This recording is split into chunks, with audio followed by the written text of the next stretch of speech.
Ito nga pala ang bagong kuha ko na motor na Easy Ride 150 Fi. Ang paganda niya sa personal, mga boss. Tingnan niyo.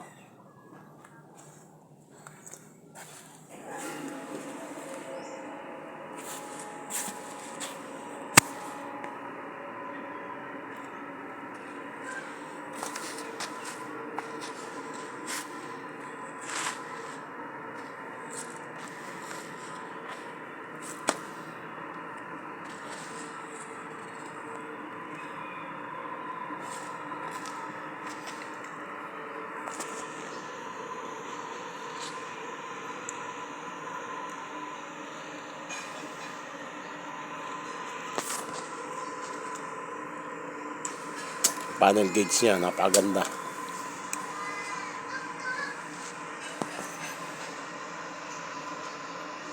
Yan.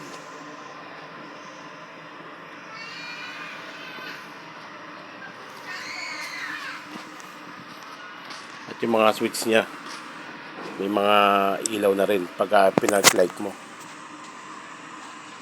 Yan. Napakaganda niya lalo na sa gabi. At itong park light niya, napakalinaw na. Hindi mo na kailangan magbukas ng headlight. At ang disc brake niya, napakakapal. Maganda na rin. Ganda ng pagkakagawa. May sticker siya rito na sports. Tapos hindi mawawala ang sticker niya na Motor Star. Magkabilaan.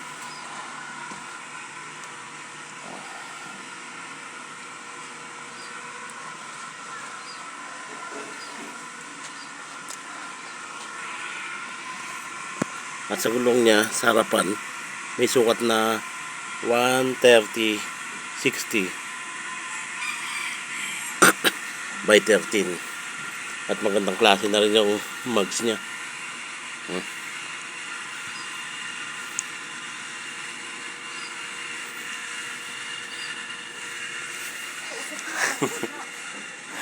At sa likuran niya, ang sukat ng gulong niya sa likuran ay ano ba to?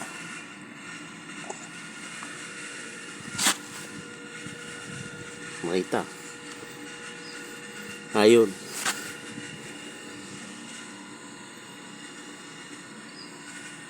Ano ba yun? Ba't di makita? Kabla.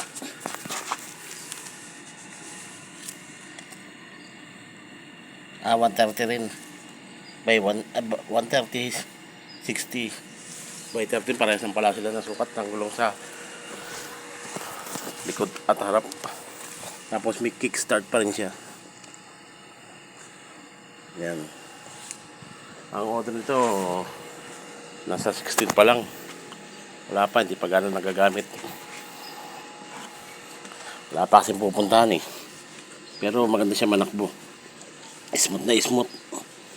Ay.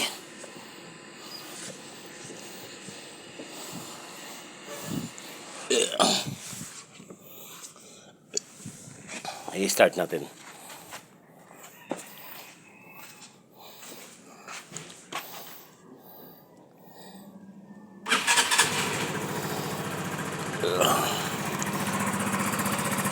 Tignan nyo naman, one click. Tapos tahimik na tahimik yung makina.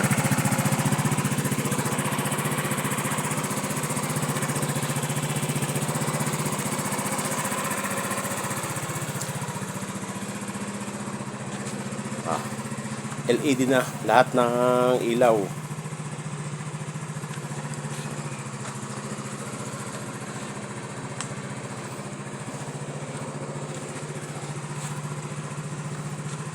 Low beam.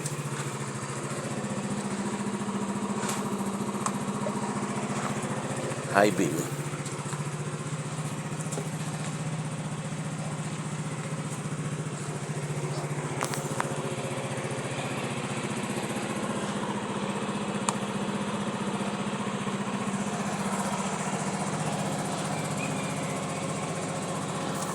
Wala pa ako nagagalaw dito. Ay, bago pa nga. Ay, may kill switch na rin siya. Ha?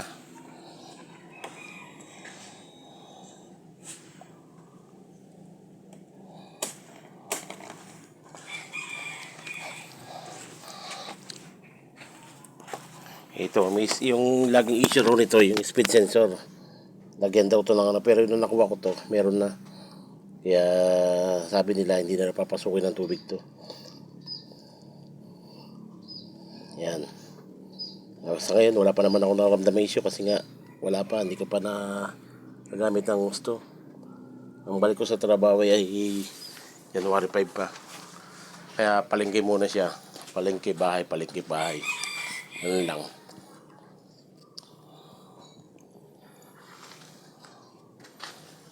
Ganito na lang muna mga tropa. Update na lang kayo. Pag-update ko na lang kayo kapag may naramdaman ako, may papalitan. Thank you for watching. Bye.